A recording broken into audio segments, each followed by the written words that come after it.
Welcome back to another episode of the Bozo Report. I am your host, the main host, the guy with no name, the guy with no identity, top secret squirrel. You already know the vibe. I have so many things that we have to cover today. I mean, what a week. What a week. Happy Memorial Day. Those veterans sacrificed for us. What do they say? All gave some and some gave all. Pretty accurate. So, a lot of stuff I want to jump into today and cover. Specifically, I mean, a lot of stuff with Elon Musk indirectly, but Hasan Piker might have had the week from hell. I mean, he really kicked the hornet's nest, right? One of Elon Musk's baby mamas, Ashley St. Clair, who's this, Twitter influencer. I hate that fucking term so much, but she was a single mother, was LARPing as a Republican on Twitter, posted something that Elon liked, and then he slid in her DMs, and all of a sudden, out of nowhere, they end up hooking up, they have a kid. He gives her $500,000 a year allowance. And really, it's not so much an allowance, it's just to take care of the kid. So she's making $500,000 a year. She can live comfortably in wherever major metropolitan area she lives. And she's just set for life, pretty much. She pretty much gets like this amount per year for having his kid. The money's for her and also for the kid to have a decent standard of living. That's actually a really awesome standard of living. Let's not beat around the bush here. Most people would kill for a deal like that. But she ends up with this, $500,000 a year check. And all she has to do is raise the kid till he's 18. And, she's good to go. Like she'll be taken care of, right? So she actually betrayed Elon and started talking about certain things publicly. And Elon was fighting for custody of the kid because Ashley St. Clair says that she was offensive towards people who are transgender. And Elon is obviously not on board with transgenderism. So he feels that his kid is being put in harm's way by her getting into that. And now she's starting to become a little bit more left leaning. So this is what happened over the past week. I'm sure you guys will appreciate this. So I have a clip here. It's Ashley St. Clair, who was on Hasan Piker's stream, was reading text messages and sharing, anything that they were talking about privately. That there were some things that took place with Doge, specifically as it pertains to the last election. What did you mean by that? Like, what's going on there? Did Elon play a role in stealing the 2024 election? I'm not a... So all I know is what he has sent me and what his engineers and employees have told me. But in October of 2024, he sent me texts, which you can look at if you want. Mm-hmm. You want to read the text? Sure. Why not? Okay, but don't read my pick me stuff. Okay, it's fairly... Because I was being pick me. Okay, wait.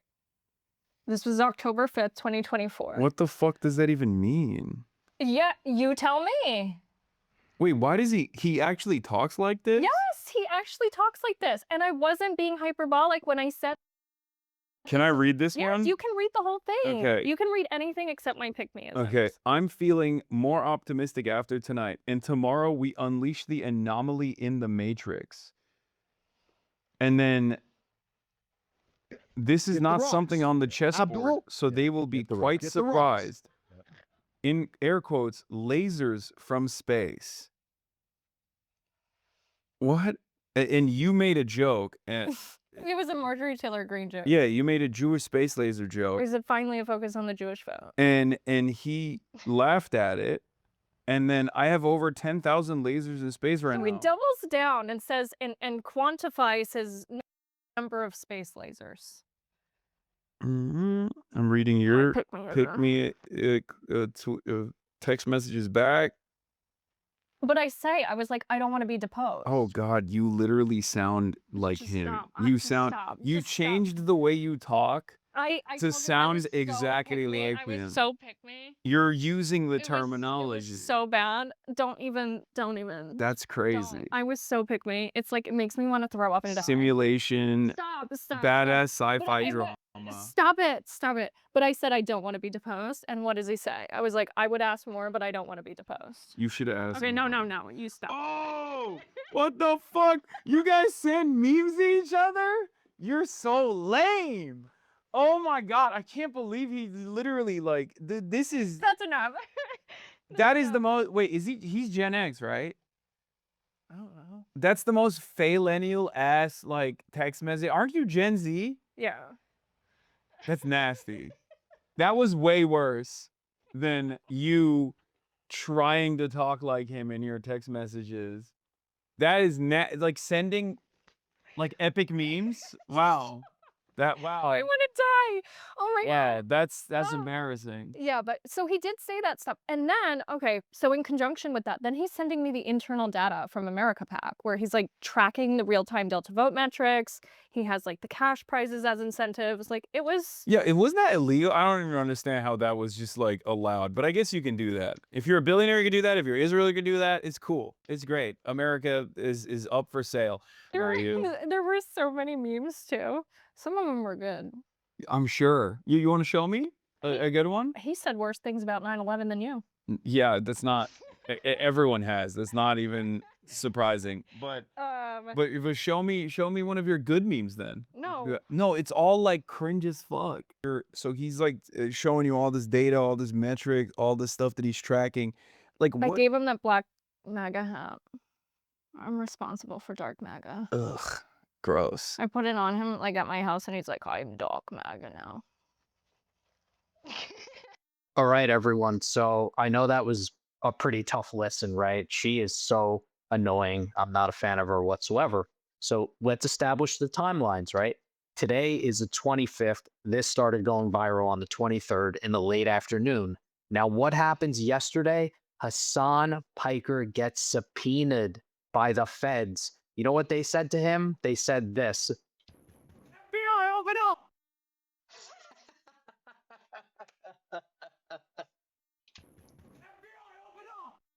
Oh, so he got in trouble. So if you don't know, Hasan went on a quote unquote humanitarian aid mission to deliver food, medicine, and solar panels to Cuba back in March of this year, right? He was one of like 40 people that ended up getting subpoenaed, and the story broke yesterday. I'm sorry, 2 days ago on the 24th, but later on in the day. Now, Cuba is sanctioned by the US. They're looking to make a deal. Ratcliffe was recently there meeting with some of the leadership in Cuba. Raul Castro got indicted. That's another thing I want to throw out there in passing. That happened this past week. But basically, the idea is that for Hasan and these other people to go to Cuba on this humanitarian mission, they had to check in with the Office of Foreign Asset Control and make sure that US sanction law was not violated. Because if in fact it was, Hasan and these people who are going there on this humanitarian mission, they can be held. I mean, this is treason, right? It's aiding, technically, if they don't abide by these laws, they are aiding and abetting a sanctioned power, a sanctioned government. That's a huge offense. That's a federal offense. And the government does not fuck around with shit like that. So the probe covers financing, logistical support and coordination, delivery of goods, hotel stays, and contact with Cuban government entities. Okay. So Hasan was claiming that he got OFAC clearance. So again, OFAC is the Office of Foreign Asset Control. And that's who he had to go through to make sure that he was able to go into Cuba and do everything right. Later on, he went on stream and he said, "We stayed at the right hotel, by the way. The government got duped by a viral Twitter post. I'm losing my mind," which implied that the whole investigation may have been triggered by a misinformation tweet about which hotel he stayed at. People were alleging that he stayed at a 5-star hotel in Cuba. I don't know where the fuck he stayed, whether or not that's true. That's what was going around on Twitter. I actually remember seeing this, and it's pretty wild. So they said that him staying at a Cuban military-linked hotel is an OFAC violation, but he's insisting that he didn't.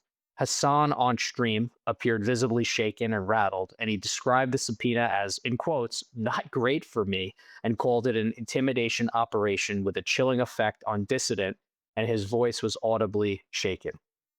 His response on X was that the American government, in quotes, would rather try to criminalize delivering aid to a country we starve than punish the Epstein class. Yeah, so Hasan's obviously in a lot of trouble there.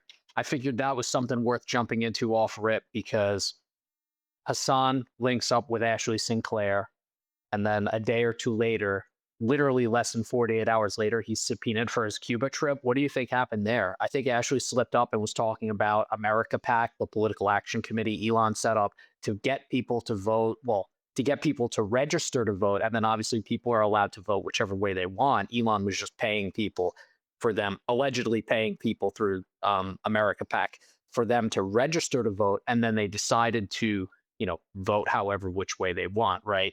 But I think that she slipped up and said something that obviously posed a huge threat to Elon and some of the things that were going on. And also revealing private information. She was way out of line about that. And honestly, really, what I have to just say about that is, it really is just get the rocks. Yeah. Abdul, Yeah. Get the rock. get the rocks. it's just crazy. It's just shameless, bro. Just shameless. I mean, why do you have to reveal private information? The guy's hooking you up. I mean, you got a crazy deal, assuming Elon isn't. I mean, I don't know how he is privately. I've never met the guy, but seems like a decent guy. If he's just some psycho, that's a different story. But in this case, it's like you're just airing his private information. I don't think anyone really deserves that unless they're like, oh, like the worst person ever, then it's like, okay, all bets are off. But she really just was airing him out. And, I don't like how she handled it whatsoever. And now Hasan, it looks like, is paying the consequences. I mean, why did they wait 2 months to indict him for something he did when he went to Cuba? If it really were a big deal, don't you think they would have went after him right away? I don't think they would have waited 2 months to go after him. So I don't know. There's a whole lot of stuff with the Trump administration. So there's this Stock Act that applies to members of Congress. It also applies to the president. Whenever someone buys a stock, sells a stock, or has like material activity within their private portfolio, they have 45 days to disclose these trades, right? So this is a monster story. Within Trump's filing for the Stock Act, he disclosed over 3,600 trades in just the first quarter of 2026. So that would be from January through March, with a total value of these trades between 220 million and 750 million. And you're wondering, why is that range so big? 220 million up to 750 million? Because they don't have to give exact numbers, right? So it's like anything over 100 million falls within a range, anything over 1 billion falls within a range. So it's like a ballpark range. So whenever you see these ballpark figures, you can almost kind of safely assume it's on the higher end, most likely. The big takeaway is that no sitting US president in modern history has had an active public markets portfolio like this. Trump was buying and selling and wheeling and dealing a ton of different things here. So the report says, and this is per Axios and CNBC, and then throughout this period as well, we know that he's been heavily investing in AI, and now AI is starting to become a big topic for people to pay attention to. So he bought positions in Amazon, Meta, Oracle, Broadcom, Motorola, and Dell. Dell was a huge one. Dell stock is up like 200% this year. It's just fucking insane, to be honest with you. I don't even know what else to say. It's just crazy. Dell has been pretty bananas, right? So here's the smoking gun. This is like the smoking gun moment, and this could backfire on Trump once he's out of office after. Hopefully, for his sake, he better hope it's a Republican. If it's not, then they're going to go after, they have a lot of ammo to go after him with, right? So Trump supposedly bought between $500,000 to $1 million of NVIDIA stock 1 week before the Commerce Department officially approved the sale of NVIDIA chips to China. Now, that China visit, that was last week's news. I talked about that. Very interesting stuff. Actually, it was 2 weeks ago at this point.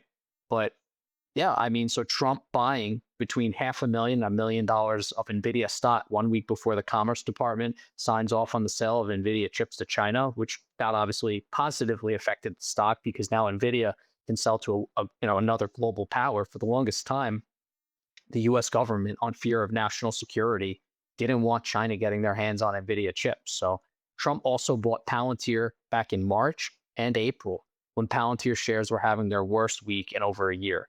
Trump went on Truth Social and posted, in quotes, Palantir Technologies. And then this is the craziest part. He put the ticker in parentheses, PLTR, has been proven to have great warfighting capacities and capabilities and equipment. Just ask our enemies. And the White House, of course, came to his defense. A White House spokesman said the president's assets are held in a trust managed by his children, and there are no conflicts of interest. J.D. Vance publicly backed him up by saying he's not making these trades himself, even as reporters point out the trades lining up with his own public statements and ticker symbols he posted. Now, here's the big takeaway. U.S. presidents are not banned from trading in financial markets, but must disclose trades. No charges have been filed, and no insider trading has been proven. However, a Senate bill was introduced in January of this year by a bipartisan pair of senators, which has attracted 120 co-sponsors in Congress to ban the practice, and a House discharge petition is trying to force it to a floor vote. That is one of the absolutely biggest stories. I mean, if he really did buy NVIDIA a week before the Commerce Department greenlights the China chip deal, I mean, that is nuts, right? What do you do in that case? That's the smoking gun, right? Another thing that you'll see with Trump as well is that this is the tip of the iceberg. Because if you go way back to when he already won and he became president, right? So I'm talking about in early 2025, before he took office, he issued Trump Coin, which was a cryptocurrency project that he made hundreds of millions of dollars on fees because it was a meme coin that was done through the Solana blockchain where he collected all the fees. So anytime someone wanted to move from Solana into Trump Coin, he made money. And he also carved out a fraction of that supply for himself. Yeah, so this is crazy. Donald Trump and his family amassed billions of dollars through a sprawling portfolio of cryptocurrency ventures, including meme coins and stable coins. The Trump meme coin made an estimated 320 to 350 million, while their involvement with World Liberty Financial Ecosystem in USD1 stablecoin has generated billions. So again, this is what I was saying. The Trump meme coin is Solana-backed cryptocurrency that surged to high valuations with Trump-owned companies retaining the majority of the token supply. That has generated hundreds of millions in trading fees and profits for the family. And then he has World Liberty Financial, which is ran by his sons, and that's a cryptocurrency firm where people can just move in and out. You know, it's basically it's a platform. It's just a crypto platform like Coinbase or Binance or anything like, Coinbase, Kraken, Binance, whatever. People deposit US dollars, they can invest in whatever cryptocurrencies, and then World Liberty makes money on fees. So it's pretty interesting. Trump also made a ton of money on NFTs back in the day, which that doesn't really matter. The NFT thing, I feel like everyone knows it's worthless, but the Trump meme coin is pretty wild because Trump made so much money. And this is something that if you actually look at the chart, it's down something like almost 90% since the project started 16 months ago. The price of the Trump meme coin surged 300% overnight. Within 2 days, it became the 19th most valuable form of cryptocurrency in the world, with total trading volume of nearly $13 billion and a total of $29 billion worth of trades based on a $64 value at the time. And then it just cratered. It fucking cratered. Well, this is the New York Times, so we know they don't like Trump. I mean, so New York Times said Trump affiliates controlled an additional 800 million tokens that hypothetically could be worth over 56 billion, making Trump one of the richest people in the world at a net worth of 63.8 billion. Tulsi Gabbard is out. She's not going to be the director of national intelligence anymore. She resigned on Friday, May 22nd, citing her husband's diagnosis of a rare form of bone cancer. Her resignation will take effect June 30th. So she's out. And the rumor for the longest time, if you even look at Polymarket and Kalshi and you listen to some of the insiders in Washington, they were saying that she was the next person out in the Trump administration. That's what it seemed like anyway. I'm not really surprised by this. I think what happened with her husband, it's a horrible thing. I think she was out regardless. I couldn't see her staying there. She did the classy thing. I think in Joe Kent's case, maybe you want out, maybe you don't want to be the counterterrorism guy anymore. But the reality is the way he went about doing it was so stupid. He'll never have another position in government ever. It doesn't matter. And that's a guy that's a former Green Beret, but he'll never have another position in government just because of how public he was with, writing this open letter and putting out to the public. And it just made everyone look bad. He made himself look bad. He made the agencies look bad. He made the president look bad. If privately he voiced his grievances and then resigned, that's a different story. But he didn't have to put a whole fucking big letter out. I mean, just fucking go and Google look up a letter of resignation template, copy paste that shit, and just be done with it. Move on. It's not a big deal. Bezos, right? Everyone knows him as a capitalist, self-made entrepreneur, built Amazon into this trillion-dollar company before stepping down and handing the keys over to Andy Jassy to run. Jeff Bezos came out and he publicly said that the bottom half of earners should pay $0 in federal income taxes. What do you think personally? I mean, you read these headlines, you see your name in them, whether it's the Met Gala, protests. Yeah. On a personal level, what do you personally think of all this? I know we're talking about policy. Well, on a personal level, I think of my parents, and I think of how they uplifted me, and I think of where they started. I think, my dad is a Cuban immigrant. He came to this country right after Castro took over, and he was a 16-year-old boy who didn't speak a word of English. He came all by himself. His parents weren't allowed to leave. He was at a refugee camp in the Everglades, and he built himself up. My mom had me she was in high school. She was a 17-year-old mom. It wasn't cool to be a pregnant mother in high school in Albuquerque, New Mexico in 1964. And she brought herself up. And so I look at that and I think, I want to make sure that the people who are struggling today have a chance to do that too, to bring themselves up. And maybe, maybe they're going to be the next Steve Jobs. Maybe they're going to be, maybe one of their kids will be the next Steve Jobs. I don't know.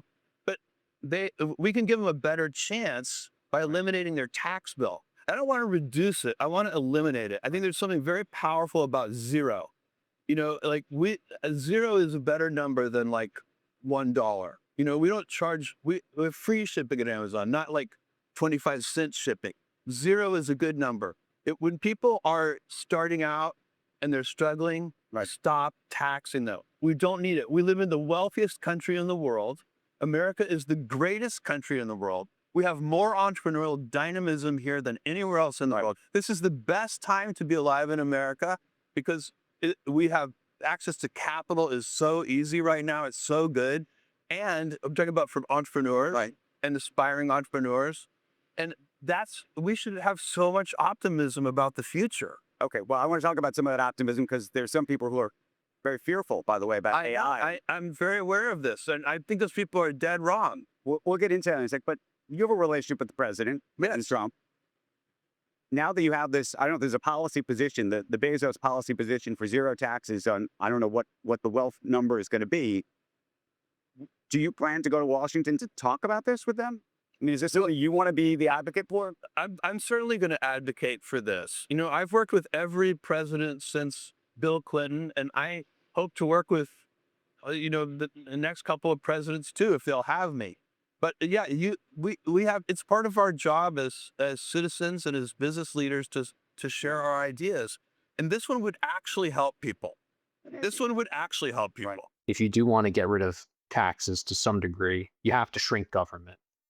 Because the whole point of the tax revenue is to finance the government and its operations. So if you get rid of a lot of tax revenue, you have to shrink government. That's the main thing I just really want to hammer home here. But yeah, I mean, Bezos, I think it's an interesting idea. I'm curious to see if he bubbles this up to Trump or maybe to, whoever the next president is, whether it's Vance or Gavin Newsom.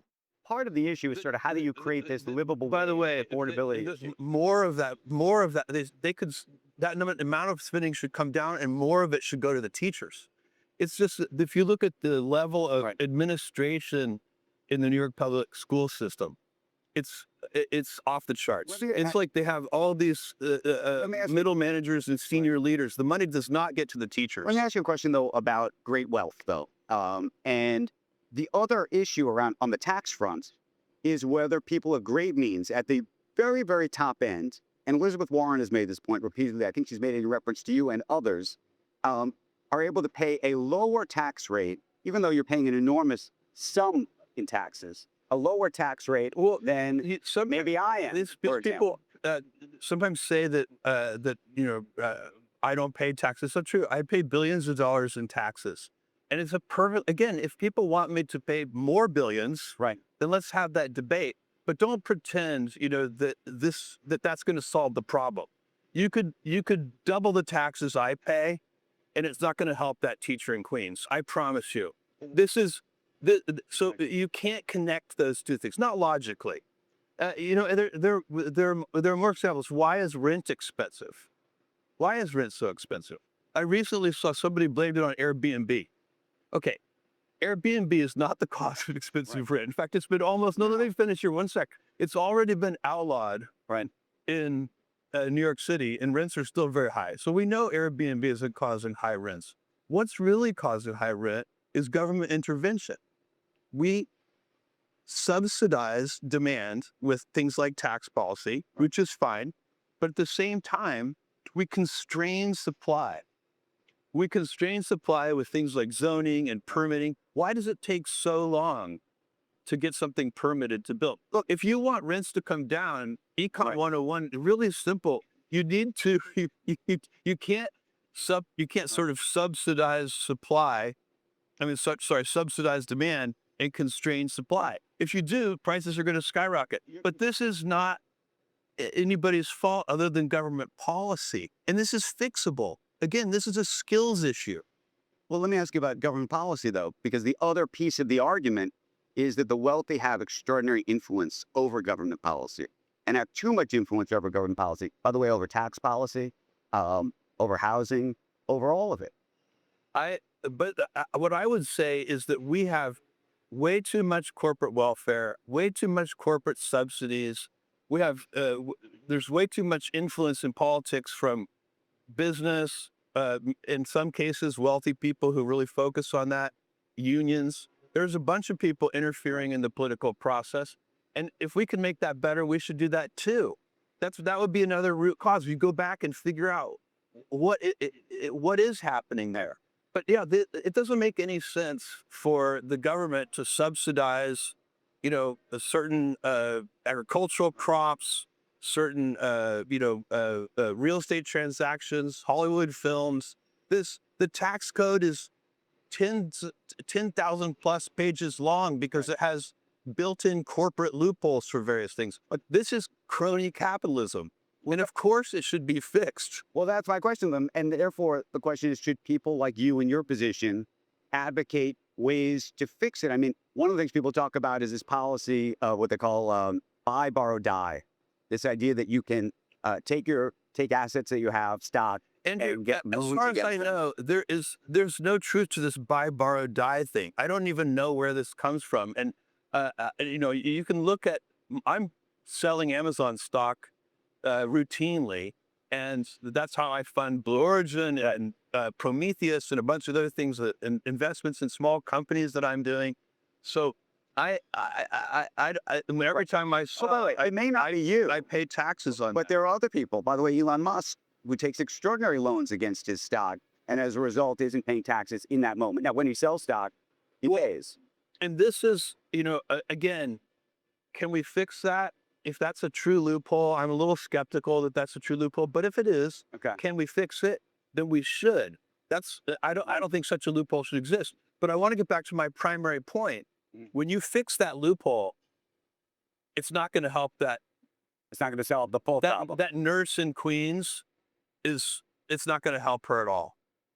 Let me ask you this. I'm going to. And so that's what you got to bring it back to. You know, if you really want to have a progressive tax system, you also want that money to actually be helping. I'm going to call him out on this fucking bullshit, okay? So let me just explain this to you guys for those of you who don't know. Let's say in Bezos' case, he has $40 billion of unrealized gains since Amazon went public. He's got $40 billion in unrealized gains. The highest long-term capital gains tax rate, this is federally, is 20%. And then there's a 3.8% net investment income tax that you also have to pay. Just say 20%, right? So he's $40 billion in unrealized gains. He has to pay 20% federal income taxes on it.